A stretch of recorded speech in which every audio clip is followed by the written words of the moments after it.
Okay, I've got two groundbreaking stories to share with you today, Nez Nation, all revolving around the absolute and complete incapacitation of our former vegetable in chief, Joe Biden. We're going to find out who was behind the AutoPen, and then I'm going to also share with you a major bombshell by a whistleblower who just came out talking about the absolute racial discrimination DEI policy that Joe Biden implemented when it came to giving out loans to farmers. You're not going to want to miss this. But first, now, this video came from Project Veritas, and it shows an undercover video footage of disgraced DNC, former Vice DNC Chair David Hogg, essentially outing Jill Biden's chief of staff, Anthony Bernal. Now, the reason why I want to give you a little caveat to this is because Project Veritas has been going through a lot of changes. They just got rid of O'Keefe and O'Keefe Media, at least their connection with them, which was really kind of clouded by a lot of conjecture, and nobody really understood why. O'Keefe kind of really overhyped this latest release on Epstein, etc. We all kind of knew this latest release. It was very, very dramatic. I think you guys saw that. I did a video on it. It was so dramatic and overhyped, I totally forgot about it. This was a couple of weeks ago. So I'm just kind of caveating that with this, but here is the footage. This is not AI, not AI. It ain't artificial intelligence, folks. This is David Hogg, who actually outs who was behind the AutoPen.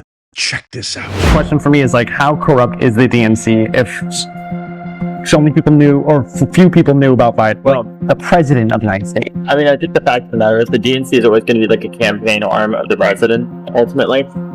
The bigger issue was like the inner circle that was around Biden. That's it. And I can't stress to you enough. Like Joe Biden's chief of staff, like had an enormous amount of power. Joe Biden? Joe Biden's chief of staff. That was like an open secret at the level. Like, I would avoid him. Like, he was scary. What was his name? Anthony Bernal. I've never seen him. Exactly. What do you mean? He's like a shadowy, like, Wizard of Oz type figure. That's what made him so, like, I knew how he looked, but I'm like, the general public wouldn't know how this man looked. But he wielded an enormous amount of power, and I can't stress to you how much power he had at the White House. Okay, so that was the video that is now kind of just breaking the internet, going viral all over the place. You could see the names there, Denetaria Jones, who was a former advisor, as well as David Hogg, who was there. Now, there's one little small part of me that kind of thinks, like, how did this come out? What kind of confession is that? Why the admission of this when you know it just damages your party? And I can't help but think this is a little bit of a grudge that David's holding because he was just recently ousted as the Vice DNC chair, and he faced a lot of backlash. He faces a ton of criticism from the Democrat Party. They all really wanted him out. There was video of James Carville saying this guy's a lunatic, et cetera, et cetera. So there's a little small part of me that thinks that. But they're going to do a part 2 of this, or apparently Project Veritas is going to follow up on this. I think it's, there's zero question that whoever was behind the AutoPen, maybe it was Pocahontas, maybe it was Elizabeth Warren, I don't know. Whoever was behind it, there was definitely somebody behind it, meaning it wasn't Joe Biden. We still don't know who was running the country the last 4 abysmal years. We still have no idea who was president from January 2020 to January 2025. Do you? Let me know in the comments if you know who was president during January 2020 to January 2025. A lot of people thought it was Jill Biden. I kind of felt like Jill Biden, especially when she was sitting in on cabinet meetings and, kind of coaching him. She was recently dragged him out on The View and was answering all the questions, interrupting him. She did that many, many times before as well. It just seems like unbelievable, like a miscarriage of being a wife, like treating your husband like an absolute puppet, it seemed like to me. So it doesn't, none of this seems too far-fetched. I'd like to get your comments on this, but if this is verified, here's what I want to say. If this is absolutely true, that this Anthony Bernal, former chief of staff of Joe Biden, was in control of the AutoPen, there needs to be arrests. There needs to be people in handcuffs. There needs to be a trial. There needs to be somebody going and facing serious prosecution to the fullest extent of the law, especially now that we actually have the power, the people, the votes, etc., all on our side. This needs to happen, and it needs to happen immediately. And as if that wasn't enough, and please let me know what you guys think in the comments down below. As if that wasn't enough, wait till you see what I'm about to play for you right now. A whistleblower came forward and alleged that the Biden administration purposely hurt white U.S. farmers by issuing a loan program that paid, quote, off anyone who wasn't a white male. Watch this. When former President Joe Biden left Washington, D.C., he was leaving behind a DEI secret involving American farmers and $800 million in taxpayer money. And a United States Department of Agriculture whistleblower is now sounding the alarm. It was to pay off anyone who wasn't a white male's loan. That was the only qualification for this loan forgiveness. And what was the reaction? So it was really silent. They were trying to keep this hushed because of the obvious implications of race-based loan forgiveness. Race-based loan forgiveness. It's in black and white, buried in the American Rescue Plan Act. The United States Secretary of Agriculture shall provide a payment in an amount up to 120% of the outstanding indebtedness of each socially disadvantaged farmer or rancher. The act explicitly lays out who's considered socially disadvantaged. So just to be clear, if you were American Indian, Alaskan Native, Asian Black, African American, Native Hawaiian, Pacific Islander, Hispanic, or Latino, and you were in that group, you were told you didn't have to pay your bills, essentially? Yes, that's correct, and that your loan would be forgiven up to 120% of the loan value. To me, it was combating racism with more racism. I couldn't believe that it was happening in today's age. James Dunlap owns a small family farm in Baker City, Oregon. He works 2 other jobs to keep his farm afloat, but did not qualify for the loan forgiveness because he's white. I knew what they were saying was that minority farmers were going to have their loans forgiven for no reason other than they decided to, they being the government. So.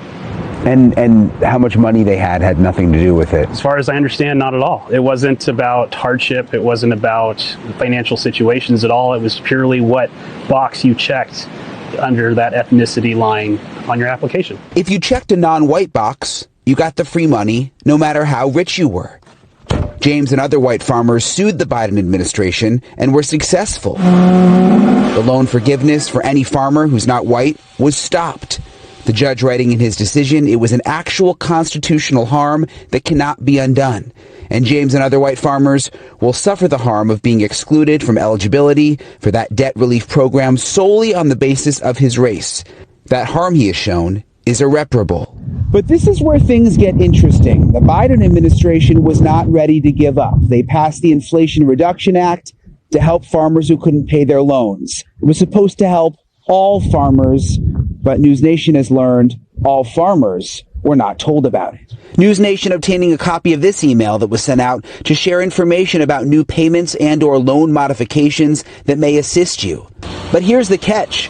Our whistleblower says it was only sent to the minority farmers, aka the socially disadvantaged group. And he says USDA workers were even instructed to tell that group to stop paying their loans because they would still be forgiven. The whistleblower says none of the white farmers he works with received the email. They got nothing. You know, it might not meet the legal definition of fraud, but it isn't right. It was discriminatory, it was unethical, and the people who pushed it are still in charge of the agency. They're still in charge? Yes. At our national office, they're still, Trump hasn't got rid of them. We reached out to the United States Department of Agriculture. They did not respond to our specific questions or our questions about what the whistleblower said, that some of these DEI policies still remain in effect and in some of the documentation. But they did send us this statement, Elizabeth. I want to read to you in part. It says, it is absurd that while the Biden administration was driving up inflation, American taxpayers were forced to fund billions in woke DEI initiatives. No one should be shocked that Biden weaponized bipartisan farm programs to discriminate and provide taxpayer dollars to one group based on race and not on merit. On day one, Secretary Rollins issued a memo to rescind all DEI programs. Instead, USDA is reprioritizing unity, equality, meritocracy, and colorblind policies. And the USDA says they are also reviewing the Inflation Reduction Act funding to ensure that that money is now going out to all farmers equally instead of just one specific group. And this is the guy that Nancy Pelosi wants to put on Mount Rushmore. This is the guy who admitted that the only reason he picked Kamala Harris was because of DEI.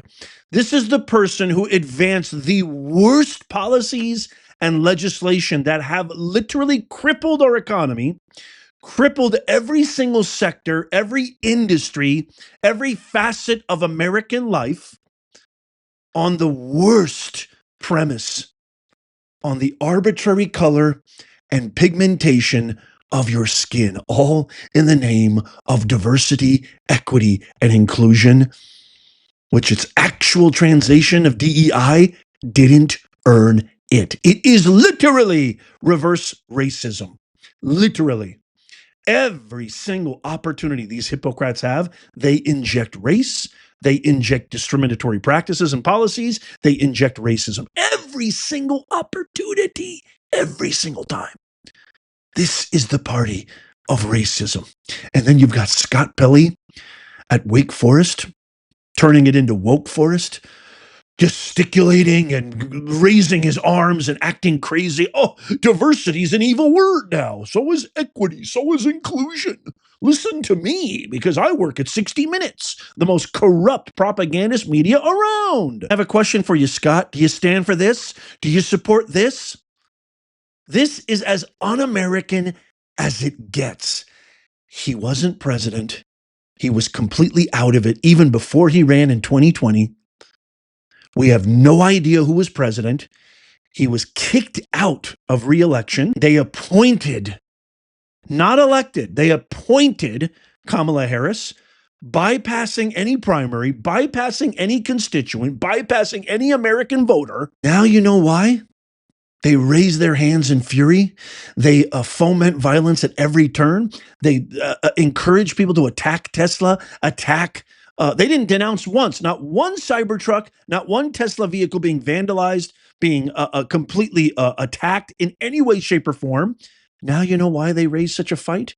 When they didn't visit North Carolina, they didn't visit Florida, they didn't visit Los Angeles, when real Americans were facing hardship. Now you know why they put up such a fight against Doge. Now you know why they put up such a fight against this administration. Because their DEI woke gravy train is finally coming to an end.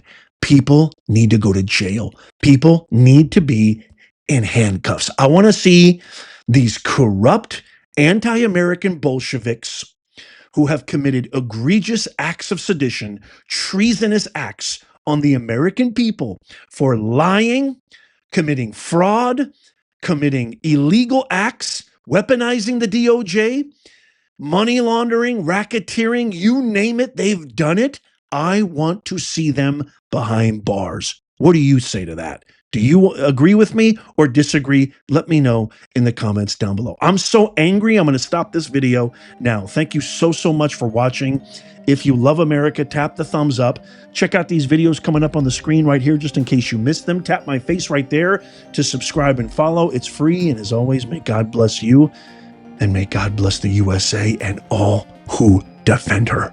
I'll see you soon.